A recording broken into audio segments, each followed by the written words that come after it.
Cheers! Cheers.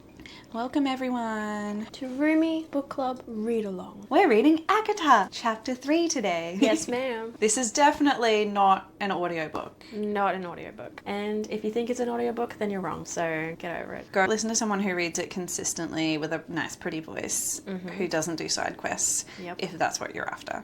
Exactly. Because it ain't us. It ain't this. So, would you like to recap our previous chapter? But first, remind us, what was Maddy's title for chapter 2? My title for chapter 2 was Pesty Nesty. Pesty Nesty. Cool. Which helps me recap. I'm going to get the timer out. Not that I'll hold you to it religiously, She'll but... beat me afterwards. Yeah, you'll get spanked a certain amount. Okay. Do you want me to count you in? 3, 2, 1, go. She comes back from the hunt. She's dragging it, and her sisters are like talking about boys, and she's like, "Oh, are you kidding me?" Well, I'm like, "Are you kidding me?" Because that's insane. She goes in. Freaking Nesta hasn't cut the stupid wood like she should had, right? Her dad's just sitting there like nothing matters in the world, and they're just like, "Oh, feed me." And then they see the wool, and they're like, "I need this, I need that." And poor freaking whatever her name is, Feyre, is like, "My shoes are literally falling apart," and yeah, you know, a whole blown of bullshit. Her mom's just like, you know, made a promise to protect her family, and there's, you know, the elves have made like a little weird, or the fays made a little weird promise or some shit like that. Well, we don't know much about it. They lost their fortune 8 years or so ago, and her whole family's just a bunch of shitheads. Beautiful. How long was that? 45 again, which Good. I think was similar to last time. Yeah. Okay. Yeah. Well. And I think there was something about, like, I soiled myself. Yeah. There was. After he got a kneecapping and the girls were hiding in the room. Oh. I don't know why that just popped into my brain. So I think this might be a good time to pick up a little bone that I have to pick with you. Okay. Do you remember how we discussed what the fireplace is called? The Hearth? Yeah. Is it not Hearth? You are very confident. Yeah. Hearth. It's not Hearth. That's insane if it's Harth. I don't stand by that. I Ready? will always say Hearth. Ready? Hearth. No. Hearth. I don't agree. I don't agree. I refuse. This is where I choose ignorance. Ignorance is bliss. Yes. It's just funny because I knew that Hearth was a tricky word and you were like, oh, 100%, it's Hearth. And then I was like, Hearth. You were so confident. But Oh my god. anyway, so yeah, that's something sorry. that's been on my mind for a while now. Clearly, this explains a lot. No. Yeah. I've been really sassy around the house. I'm not doing your dishes. You made me say Hearth on a whole YouTube chapter. I will continue to say Hearth for the rest of my life. It doesn't make sense for it to be said Hearth. Guys, drop a comment down below. Hearth or Hearth for the thingy that a fireplace is called. The thingy that a fireplace is called. Yeah, I don't know. It's pretty late in the day at this point. Yeah. Oh, and we have to talk about how humongous our dicks are today. Exactly. We have the hugest dicks. We accomplished many of the tasks. What did we do yesterday? What did we do? Oh, We went to the tip. first tip run. Without males. Yup, and and not in a forward. I shit myself. I showed myself. I showed my ID. They didn't even question you. And they thumbs me up. And then I had my big girl interview today. Slayed a job interview. And then you mowed and I gurneyed. First time pressure washing. Yeah, The back it was really patio. satisfying. Yeah.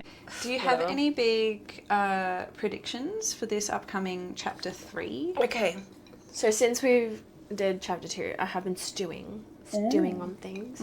She's just a little bit odd. She's just like a black sheep. And it just seems weird that her mum was like, protect the family. I don't know. Heritage or genes or something. You think Mummy went and banged someone's Yeah, house? I do.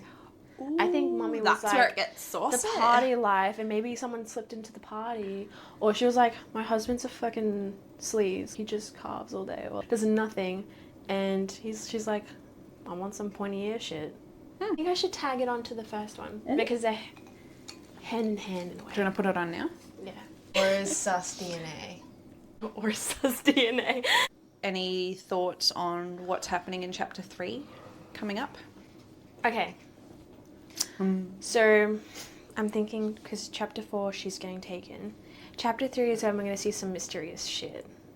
She's going to be in the market, and she's going to be like, yeah, I just want to come and sell some, like, skinned wolf hair. And someone's going to be like, interesting. But there's going to be another person who's going to be like, that was my brother. And, yeah. So some drama Yeah. at the markets. I think there'll be some more drama around the family, obviously. Maybe this Isaac Hale guy will pop in. The one she fucked in the barn, so... Okay. Maybe. Cool.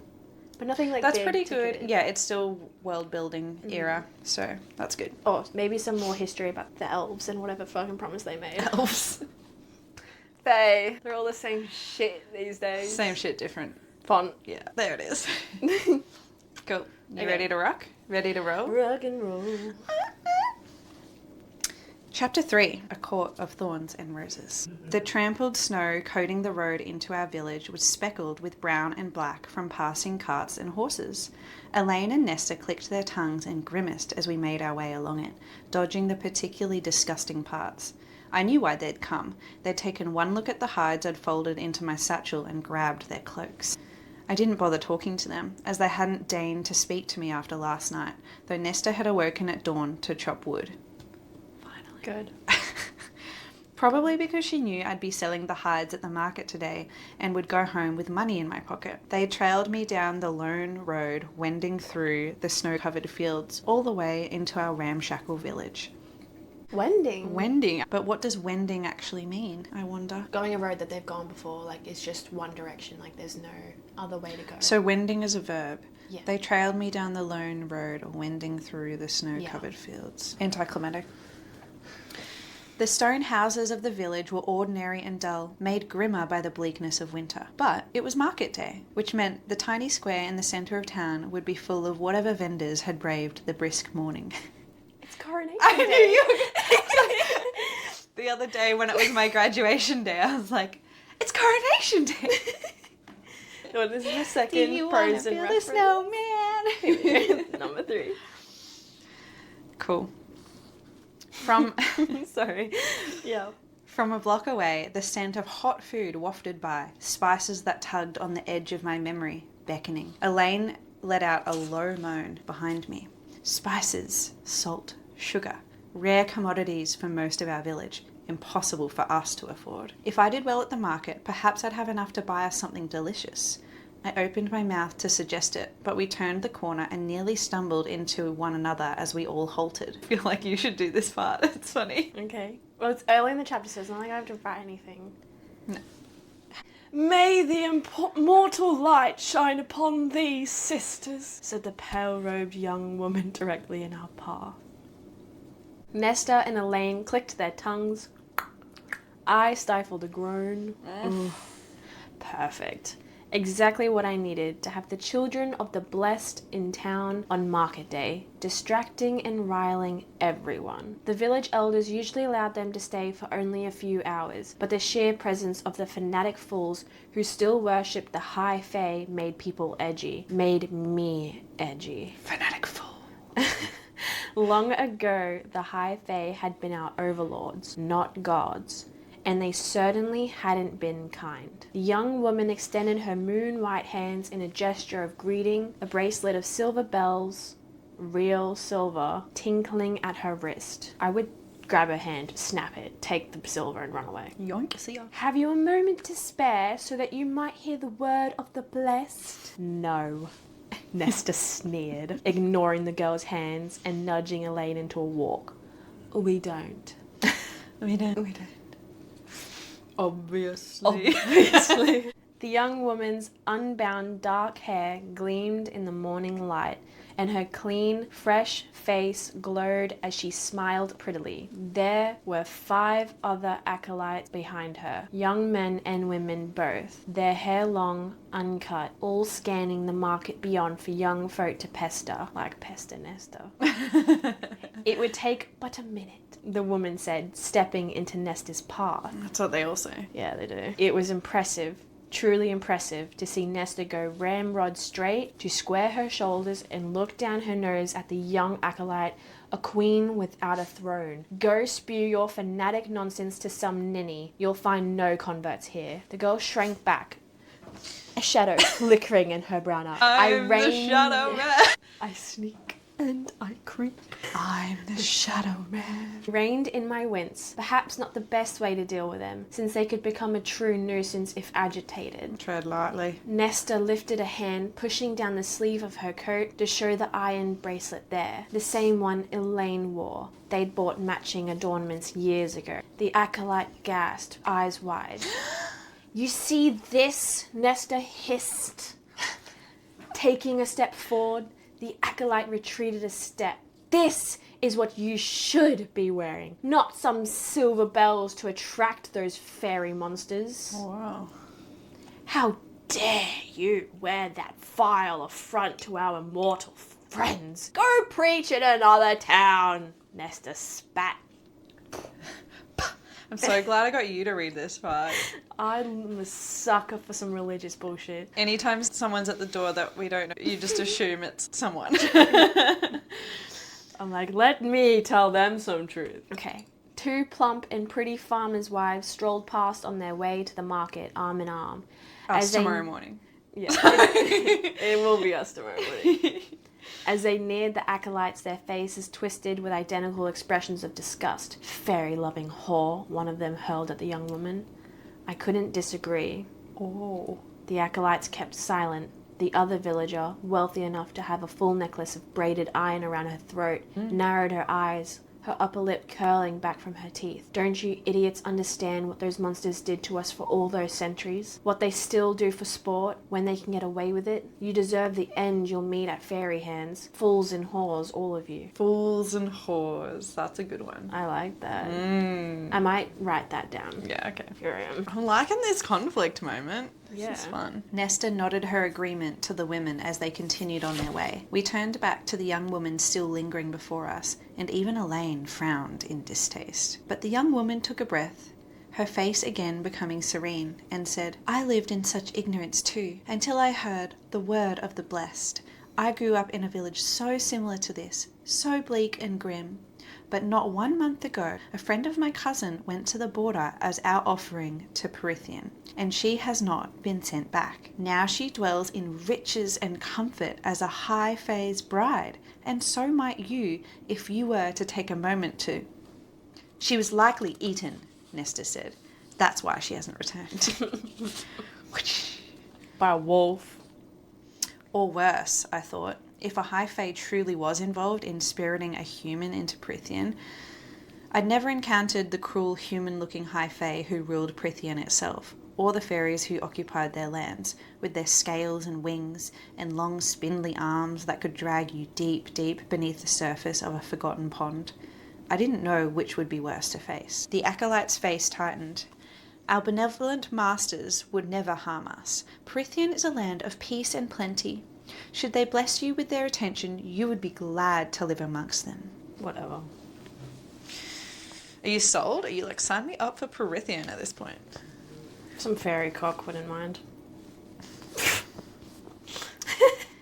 Nesta rolled her eyes. Give us your best eye roll. Elaine was shooting glances between us and the market ahead, to the villagers now watching too. Time to go. Nesta opened her mouth again, but I stepped between them and ran an eye along the girl's pale blue robes, the silver jewellery on her, the utter cleanness of her skin. Not a mark or smudge to be found. You're fighting an uphill battle, I said to her. A worthy cause, the girl beamed beatifically. I gave Nesta a gentle push to get her walking and said to the acolyte, no, it's not. I could feel the acolyte's attention still fixed on us as we strode into the busy market square, but I didn't look back. They'd be gone soon enough, off to preach in another town. We'd have to take the long way out of the village just to avoid them. When we were far enough away, I glanced over a shoulder at my sisters. Elaine's face remained set in a wince, but Nesta was stormy, her lips thin. I wondered if she'd stomp back to the girl and pick a fight. Not my problem. Not right now. I'll meet you here in an hour, I said, and didn't give them time to cling to me before slipping into the crowded square. It took me 10 minutes to contemplate my 3 options. There were my usual buyers, the weathered cobbler, and the sharp-eyed clothier who came to our market from a nearby town. And then the unknown. That's another and. Oh. We got our first Girl. and start of the chapter. At least there was like a couple pages in. Yeah. That was probably a PB. She's learning. Don't diss on Sarah. And then the unknown, a mountain of a woman sitting on the lip of our broken square fountain, without any cart or stall, but looking like she was holding court nonetheless. The scars and weapons on her marked her easily enough. A mercenary. I could feel the eyes of the cobbler and clothier on me, sense their feigned disinterest as they took in the satchel I bore. Fine, it would be that sort of day then. Really? Wait, really? Bitch, get the fuck out. I approached the mercenary, whose thick, dark hair was shorn to her chin. Her tan face seemed hewn of granite, and her black eyes narrowed slightly at the side of me. Such interesting eyes. Not just one shade of black, but many, with hints of brown that glimmered amongst the shadows. She's not human. I pushed against that useless part of my mind, the instincts that had me thinking about colour and light and shape, and kept my shoulders back as she assessed me as a potential threat or employer. The weapons on her, gleaming and wicked, were enough to make me swallow and stop a good 2 feet away. There's another and. Pretty cool. Naughty, naughty girl. Why are we Indian? Was a naughty girl? Naughty girl. Wow. Well, we just lost the demographic. You have to do it in an accent. Oh, fuck. What accent? I don't barter goods for my services, she said. Her voice clipped with an accent I'd never heard before. I only accept coin. A few passing villagers tried their best not to look too interested in our conversation, especially as I said, "Then you'll be out of luck in this sort of place." She was massive, even sitting down. "What is your business with me, girl?" She could have been aged anywhere from 25 to 30, but I suppose I looked like a girl to her in my layers, gangly from hunger. "I have a wolf pelt and a doe hide for sale. I thought you might be interested in purchasing them." "You'll steal them?" "No," I held her stare. "I hunted them myself. I swear it." She ran those dark eyes down me again. "How?" Not a question. A command. Perhaps someone who had encountered others who did not see vows as sacred, words as bonds, and had punished them accordingly. She's tasing me. So I told her how I'd brought them down, and when I'd finished, she flicked a hand towards my satchel. "Let me see." I pulled out both carefully folded hides. "You weren't lying about the wolf's size," she murmured. "Doesn't seem like a fairy, though." She examined them with an expert eye, running her hands over and under. She named her price. How much? 6 pence. No. Because that 60 is the one. Yes. I blinked, but stifled the urge to blink a second time. She was overpaying, by a lot. She looked beyond me, past me. "I'm assuming those 2 girls watching from across the square are your sisters. You all have that brassy hair and that hungry look about you." Indeed, they were still trying their best to eavesdrop without being spotted. "I don't need your pity." "No, but you need my money. And the other traders have been cheap all morning. Everyone's too distracted by those calf-eyed zealots bleeding across the square." She jerked her chin towards the children of the blessed, still ringing their silver bells and jumping into the path of anyone who tried to walk by. Have you heard about our Lord? The mercenary was smiling faintly when I turned back to her. "Up to you, girl." "Why?" She shrugged. "Someone once did the same for me and mine, at a time when we needed it most. Figure it's time to repay what's due." My accent has changed so much. We're not paying attention. It's fine. It's fine. I watched her again, weighing. "My father has some wood carvings that I could give you as well, to make it more fair." "It's not fair." Farah. Fairer. It's not fair. "I travel light and have no need for them. These, however," she patted the pelts in her hands, "saves me the trouble of killing them myself." I nodded, my cheeks heaving as she reached for the coin purse inside her heavy coat. It was full, and weighed down with at least silver, possibly gold, if the clinking was any indication. Mercenaries tended to be well paid in our territory. Our territory was too small and poor to maintain a standing army to monitor the wall with Prithian, and we villagers could rely only on the strength of the treaty forged 500 years ago. I think this mercenary... I'm going to write this down. It might be a mini prediction, actually. I think this mercenary has been staged. I think the Fae know that she killed the little dog. Fake mercenary. Yeah. Fae Or mercenary? it's a real mercenary who's just been paid bigger to be like, we need to know if this actually... I don't know. They want the wolf. Go suss this tiny human out with the wolf pelt. Yeah. Give her enough money. And so they got tabs on her. So what do they want? Information. Yeah, maybe. Lock her down. Are we getting ourselves a petite prediction? Mercenary. Mercenary staged. Because, like, even she was unknown. Why would a mercenary be in the poorest town where the markets are already cheap and the zealots are out? It's a little bit odd. Age to meet Ferric because she killed Tamlin's body. What's the definition of mercenary? It's someone who's paid for the services. But you're kind of just like a soldier army person, right? Yeah. Like Like, you've got skills. You've got a lot of skills. You're probably retired soldier. Maybe. Some people, they're like freelancers, but for the hard shit. So mercenaries can be labor, killing people, hunting, just like all the very intensive activities that other people can't do. Or killing someone. Yeah. Mercenaries of war, they say. Groovy. But the upper class could afford hired swords, like this woman, to guard their lands bordering the immortal realm. It was an illusion of comfort, just as the markings on our threshold were. Chicken feet. Mm-hmm. Oh, it's still there. We all knew deep down that there was nothing to be done against the fairies. We'd all been told it, regardless of class or rank, from the moment we were born. The warnings sung to us while we rocked in cradles, the rhymes chanted in schoolyards. One of the high fae could turn your bones to dust from 100 yards away. Not that my sisters or I had ever seen it. I reckon I wouldn't be too phased if Nesta turned to dust. Nesta to dust. Nesta to dust. Let it die, let it die. I wonder when Sarah was writing this, if she had someone in mind. Surely. When she Everyone was writing has their, this. like... Everyone has a Nesta, right? Everyone has an instant character. A reference point. Hmm. Sarah, who hurt you? A sister, perhaps? We're sorry, Sarah. I'm not sorry. You I'm okay? curious. All right. I ask the questions here.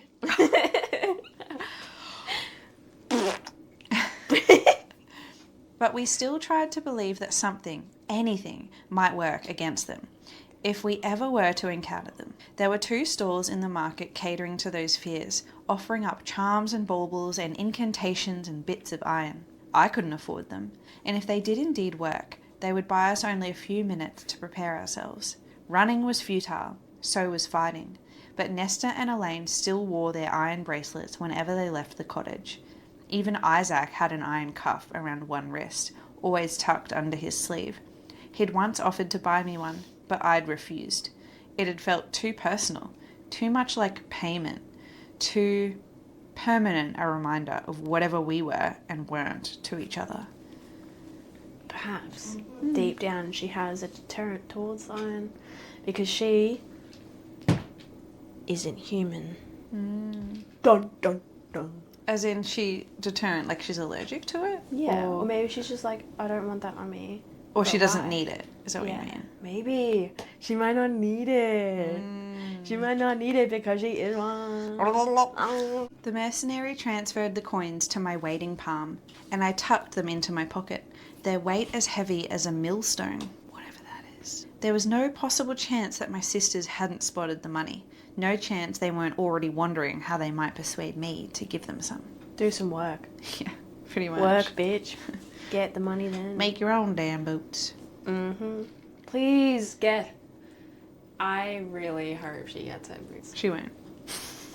No, I don't remember. You just told me. As if I'd remember that detail from She's chapter not 3. getting her. No booties. Thank you, I said to the mercenary, trying and failing to keep the bite from my voice as I felt my sisters sweep closer, like vultures circling a carcass. The mercenary stroked the wolf pelt. A word of advice from one hunter to another. Cute. I lifted my brows. She's recognised. Don't go far into the woods. I wouldn't even get close to where you were yesterday. A wolf this size would be the least of your problems. More and more, I've been hearing stories about those things slipping through the wall. A chill spider walked down my spine. Are they going to attack? If it were true, I'd find a way to get my family off our miserable, damp territory and head south, head far from the invisible wall that bisected our world before they could cross it. Once, long ago, and for millennia before that, we had been slaves to high fae overlords. Once, we had built them glorious, sprawling civilizations from our blood and sweat, built them temples to their feral gods. Once, we had rebelled across every land and territory. The war had been so bloody, so destructive, that it took 6 mortal queens crafting the treaty for the slaughter to cease on both sides, Queens. and for the wall to be constructed. The north of our world conceded to the high fae and fairies, who took their magic with them. The south to we cowering mortals, forever forced to scratch out a living from the earth. I like that it took 6 queens. 6 queens. Like, just throw that in there and Just- be like, what do you make of it? No one knows what the fae are planning, the mercenary said, her face like stone. We don't know if the High Lord's leash on their beasts is slipping, or if these are targeted attacks. I guarded for an old nobleman who claimed it had been getting worse these past 50 years. He got on a boat south 2 weeks ago and told me I should leave if I was smart. Before he sailed off, he admitted he'd had word from one of his friends that in the dead of night, a pack of martax crossed the wall and tore half his village apart. It's a Martak. Martax, I breathed. I knew there were different types of fairies, that they were varied as much as any other species of animal, but I knew only a few by name. What? I asked, what's Martak? Yeah. Not even 3 seconds later. Martax. Martax, you don't say. You don't say. Or fae. Alright, well, before we find out, what do you think a martax is? Predict it. Okay, Martak. So it's a feral fae.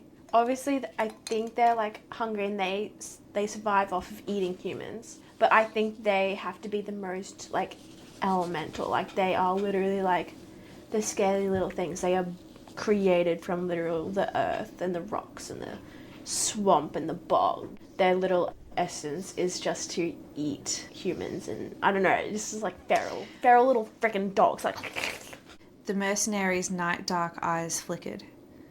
Body big as a bear's, head something like a lion's, and 3 rows of teeth sharper than a shark's, and mean. And meaner than all 3 put together. They left the villagers in literal ribbons, the nobleman said. My stomach turned. Behind us, my sisters seemed so fragile, their pale skin so infinitely delicate and shreddable. Shreddable? let them be shredded. Would you prefer to see Nesta shredded or turned to dust? Shredded. Shredded, because more pain and blood. Actually, to dust. Really? Nesta's a bitch, but maybe she doesn't deserve to be shredded apart. Like, she's a creation of her own environment. And so maybe if things were different. Well, her mother was probably, like, really uptight, and now Nesta's Yeah, like, true. But you think that having younger siblings would give you empathy? Nah. Shredded but turned to dust or ash. That reminds me of Voldemort at the end of Harry Potter, and a lot of people were upset by the way he died, because he just kind of... yeah, it was just nothing. Yeah, he just turns to ashes. But it's like ribbons of ash. Who's the person who created that? J.K. Rowling? Why? Why did you do / it like that? how she would have done it in the books, I don't remember exactly, but Well, didn't that she was help probably direct the the director. movies? No, she had a hand in it, but Well, clearly not a good hand. well. But how did we want Voldemort to die? I don't know. Stab him in the heart, stab him in the Guillotine. head, cut his neck open, let him spurt some black shit. He'd be like, Do you know what would have been cool? You know how there's the Horcruxes, it's like the 7 or 8 if you include Harry or whatever. To see him die like 7 times. that'd be cool. Yeah, I don't know how you do that, but it would have been sick. Sick. Anyways, we digress, per usual. Against something like the Martax, we'd never stand a chance. Those children of the blessed were fools, fanatic fools. So, we don't know what all these attacks mean, the mercenary went on, other than more highs for me, and you keeping well away from the wall, especially if the high fae start turning up, or worse, one of those high lords. They would make the Martax seem like dogs. Is Tamlin a high lord or a high fae? Can I know that information? I don't remember the difference. The line. Oh, the line. It's more of like a question if he's like anything important. Who? Tamlin. So a high lord's gonna be like, where's my friend? Wolfie? Where's my friend? But I don't understand why her killing a freaking dog, which seems to be apparently normal, has anything to do with this high lord, unless he claimed the dog and was meant to kill it himself. Why don't you give me anything? Why? They pay me a lot of money for this poker face. Who? They. Faye.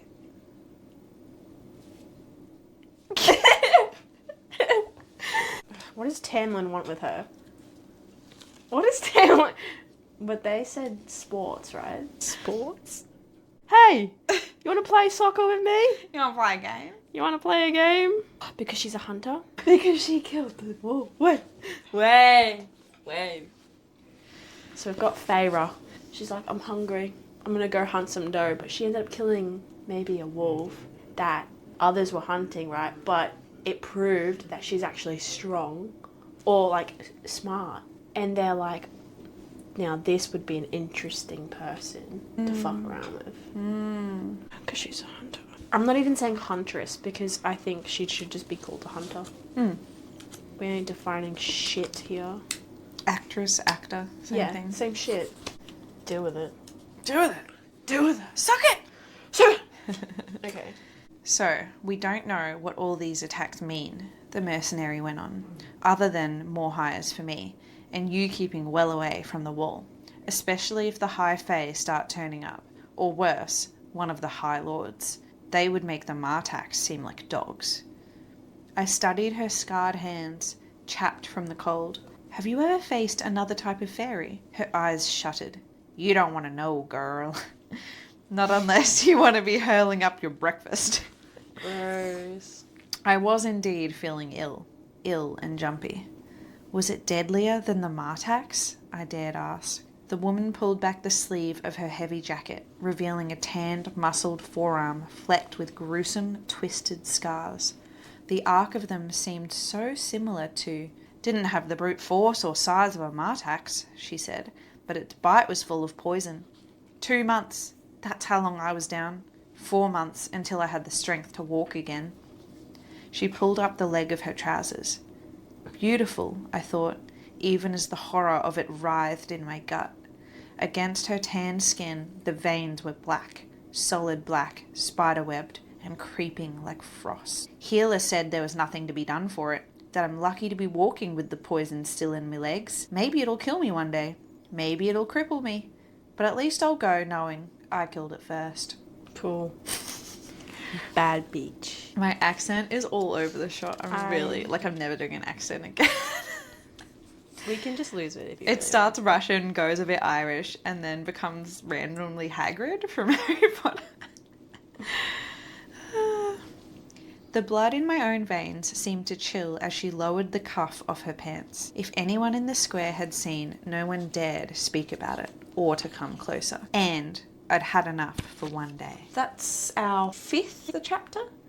So I took a step back, steadying myself against what she'd told me and shown me. Thanks for the warnings, I said. Her attention flicked behind me, and she gave a faintly amused smile. Good luck. Then a slender hand clamped onto my forearm, dragging me away. I knew it was Nesta before I even looked at her. They're dangerous, Nesta hissed, her fingers digging into my arm as she continued to pull me from the mercenary. Don't go near them again. I stared at her for a moment, then at Elaine, whose face had gone pale and tight. She just got money for it. Better than whatever slags that they should. Also, she was lurking over on the other side of the square, like the fountain, thinking she's hidden. And then as soon as the money changes hands, she's like, stop, it's dangerous. Just pathetic. Yeah. Not willing to get her hands dirty, right? Yeah. Right. But then wanting to secure the money ASAP. Is there something I need to know? I asked quietly. I couldn't remember the last time Nesta had tried to warn me about anything. Elaine was the only one she bothered to really look after. They're brutes, and will take any copper they can get, even if it's by force. I glanced at the mercenary, who was still examining her new pelts. She robbed you? Not her, Elaine murmured. Some other one who passed through. We had only a few coins, and he got mad, but why didn't you report him? Or tell me? What could you have done? Nesta sneered. Challenged him to a fight with your bow and arrows? And who in this sewer of a town would even care if we reported anything? That's another and. Record. What about your Thomas Mandray? I said coolly. Nesta's eyes flashed, but a movement behind me caught her eye, and she gave what I suppose was her attempt at a sweet smile, probably as she remembered the money I now carried. Your friend is waiting for you. Isaac Hale. I turned.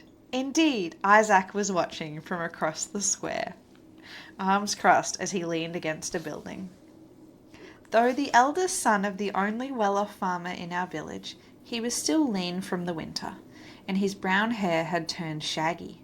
Relatively handsome, soft-spoken and reserved, but with a sort of darkness running beneath it all that had drawn us to each other, that shared understanding of how wretched our lives were and would always be. You did call Isaac being at the market, and you did call drama. So far so good. I'm pretty cool.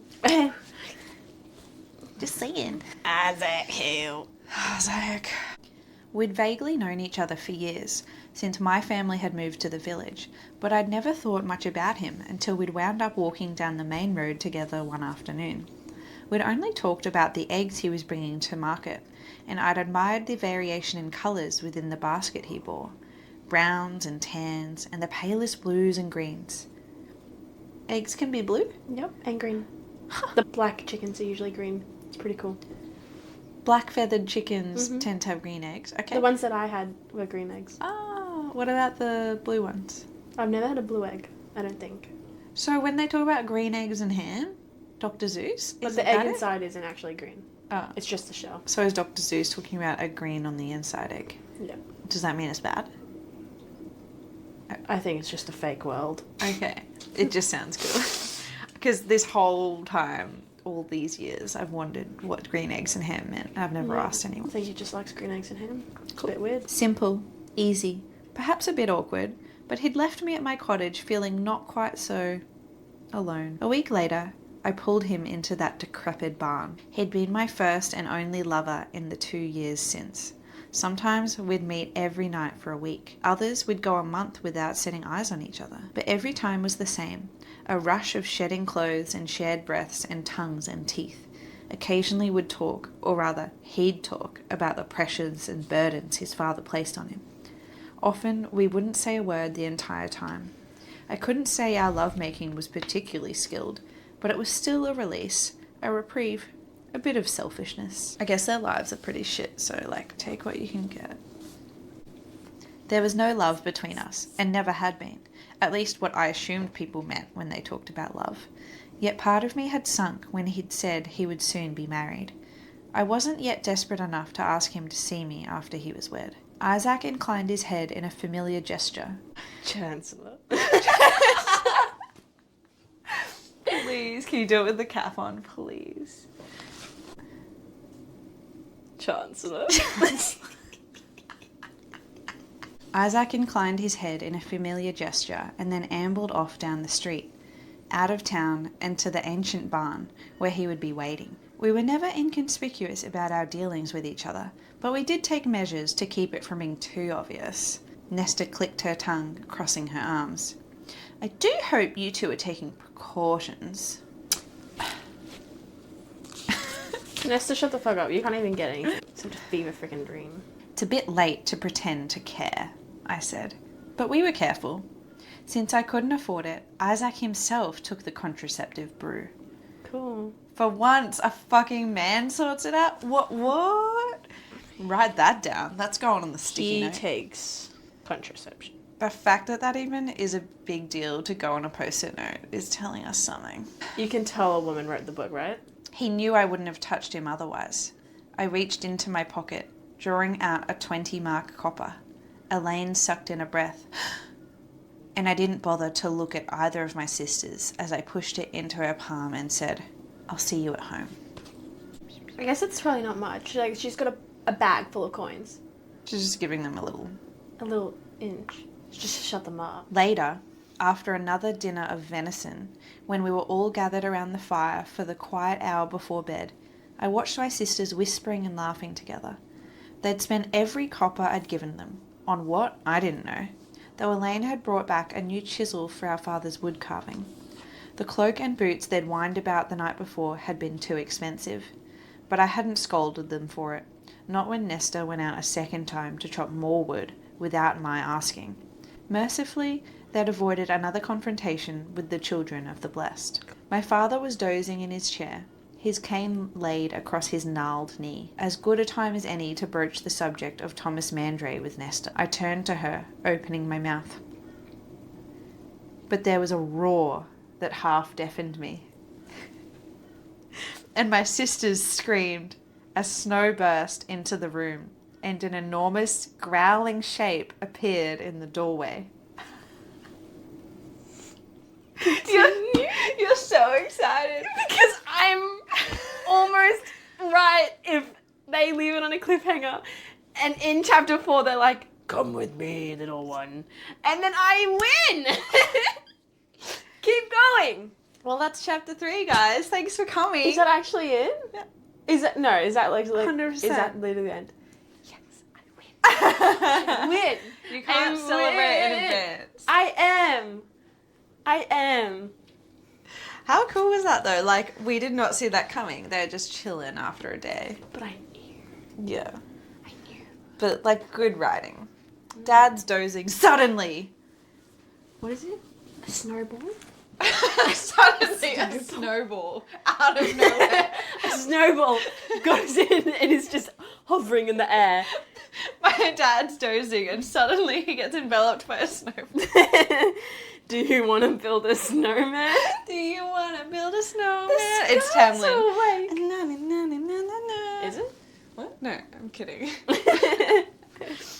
All right. That was chapter 3. Pretty cool. Wow.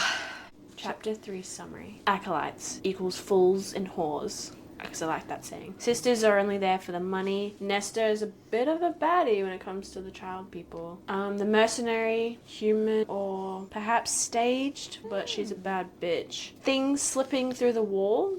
Question mark. 6 mortal queens to save the mortal realm. Feral fae, unsure motives. Will that just be in every recap? Isaac Hale. Chancellor. Men have space and women don't, but he takes contraception, so... He takes a contraceptive brew. That's the one thing I'll remember from chapter 3. Snowball. Suddenly. Interruptions. Suddenly. Screaming. It's time for Fair to go. Are you trying to say her name wrong? Yeah. Okay. Fair. We're just sounds with... better. Okay. To me. With everything that's going on, I decided the title was going to be Pocket of Shite. Pocket of Shite. Because you got a pocket, like a bag of money, but then there's just bullshit happening left, right, and centre. And she's fucking this guy, and her dad's just like, sister's a bitch. Suddenly a snowball. Yeah, just shit going on. So, as far as the stats update, we had 6 sentences starting with "and" in chapter 3, and that was our new personal It best. seems like she keeps doing it 1 extra 1 each chapter. Yeah, so she did 4 in the first one, 5 in the second one, and now 6. Imagine if it's just compounding. Just getting more that and would be more. whack. Did you have predictions? Yes, actually. May I read them? So this prediction is sports. Hey, you want to play? Because she's a hunter. You said that cooler than I wrote it. Cool. I live to serve. Tamlin might be special, but who cares? High Lord Faye? I don't know. Such a clear prediction. Mercenary staged to meet Feyre because she killed the dog. Cool. So, what do you want to say about that chapter? Pretty interesting. I'm pretty happy about that. It's pretty exciting that from the world building we've had so far, we've finally got our little slice of action, even if we don't love being left on a cliffhanger. That's okay. I mean, if I was writing it, I would 100% do that. Yeah. To the people. Definitely. It just sucks, especially for us, because we're recording this and then we have to wait until the next time. Like, we just can't easily read on. So it's kind of more painful in that way. I like pain, so it's okay. You do. I would rate it 6 out of 10. 6 out of 10. I'll give her 1 point each one because I just know A point for each and sentence. at this point, basically. Yeah, well. I'm kind of happy with the introduction of the religious people. Like, I think in a world like this, you do need to have your religious group. I love how they were slut-shaming them, though. I do like how... No, you can just choose to go to Perithium and live happily ever after and you'll be treated like As a a queen. fanatic. Like, isn't that really interesting? People in desperate situations would 100% go for that. She's like, bitch, they took my sister, but I'm thinking she's happy. So now I believe in the fae. Well, yeah. She's just coping. That's her coping mechanism is this Children Joining of the a cult. Blessed cult. Yeah, cool. Yeah. Didn't hate Nesta too much, besides the little money-hungry part. You She liked was- that she put the Children of the Blessed in their place. Yeah, or at least was getting a little like, yeah. Do you know what that Ratty. reminds me of? Putting people in their place in a public setting. How we got home and we were in the car and then it was midnight and the neighbour across the road walked across and opened it and put his rubbish in our bin. And I was just watching, like, at this point I'm a fly on the wall. I'm just in the driver's seat. And then Maddie's like opens the door and goes, "Oi! Hey! Excuse me!" You're like, "Sir! Actually, That's our bin. and he just fully shunned you. It was like Dwight, like shun, unshun. He just pretended not to hear He you. literally stood at the gate and just refused to make eye contact to us. So And I funny. think you turned on your lights, like not. Oh yeah, and then I turned on my headlight because I was like, okay, I can't support you in the way you probably want me to, but I will flicker my headlights. And then he was like a deer in headlights, he or he was would very have much been like- if he looked at us. Yeah. Anyway, so that was bold, I thought. That was like you being Nesta for a minute. Yeah, I was quite riled in that moment anyways, so You had nothing to lose that day. That was Yeah. that was a week. that was funny. That was funny. Yeah. I liked the ad of the mercenary too. I thought that was pretty cool. That was a good technique in order to get some more information about the fae and what's coming through the It seemed walls really and stuff. natural, and it was just enough. It wasn't like an information dump. It was just a nice little bite size. back and forth, It felt hunter to realistic, and she seemed like a character. I'm like, let's go get a drink with this mercenary. She seems cool. I could actually. What's she doing tomorrow night? I could picture the scarves and stuff as well. Like, Yeah, pretty good descriptions. Yeah. Not so good on the accent, but anyway. And then just out of nowhere, a snowball. Just a snowball, a deadly snowball just hovering in the middle of their thing. That's funny. That's funny. Can they wield the elements and stuff? I don't know. Probably, because there's like different chords. You're such a little slut. Hey, Give me information.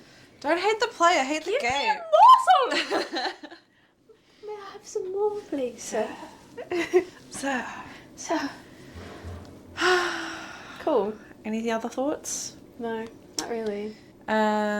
Elaine, nothing really to say about her. She was just pretty background. Yeah. Nesta, we saw a slightly different side. Daddy-O's just napping. Yeah. And then really it was just about the mercenary. Not even really Isaac. He just did the chancellor Yeah. nod. It's kind of interesting that the mercenary gave her a lot of money. She's Yeah. like, oh, I'm just repaying it. Why but do you think that is? now I'm sitting here and I'm thinking she's just doing that because she can see that Farah is like the worker of the family. And so, I don't know, she knows that Breadwinner. something shit's going to go down and the sisters might need a few coins. Like the Right. family might need some coins. Or she's just softening the blow, giving her a bit of peace before the fucking storm comes. And in this case, it's a snowball. So... A snowball. I'm telling you, mercenary was in on it. She actually is going Actually? to bring her to the woods. What if So- she traffics so people? Who's at the door? Probably a fae. Or a dog, I don't know. But, unless she's a fae. But, what if she traffics people, you know? Like, she's poisoned, so maybe she's struck a deal where she can get an antidote. So are you standing firm in your prediction for chapter 4? Yeah, she gets taken. I'm excited. E. How crazy is that? If that's true, I'm a real psychic. I'm really excited for chapter 4. Well, thanks for coming, everyone. Do enjoy it. Do enjoy. And have a great day, great life, wherever you are. Peace out. Wherever and whenever. All right. Bye! Do it. I'm the shadow man. I sneak And I creep. I'm the shadow man. Just with my make. They can't even see us, it's just... Cool. We must be careful of our surroundings. You sound like Squid Game, Sheila. Please wait. Oh my god! You ready? Not really. Okay. Fuck. Begin. Okay. Just to clarify, it's not that kind of relation. It's completely platonic. We just wear less pants. Reminded me of June. You haven't seen that. No. No. What? I haven't seen part 2. Thank you. Yeah. Every time it like pans up the desert and it's like, Yeah. Dum dum. and it's just so dramatic. It fucking works though. Yeah. Even though it's repetitive, I'm like, all right, we're back on, guys. Yeah, Wake like, up. We we're need some of in that. No. You need to calm your farm. That jellyfish is gonna get. No. Don't ban this one. Just be gentle. Don't ban it. What about Don't. Santa? No. How out of pocket is this thing gonna be? We're gonna go from nothing to a familiar nod, and I'll be like, Chancellor. Oh, it is. It's very much really, like you need to go like up and then come down. Chancellor. Thank you for knowing what I was.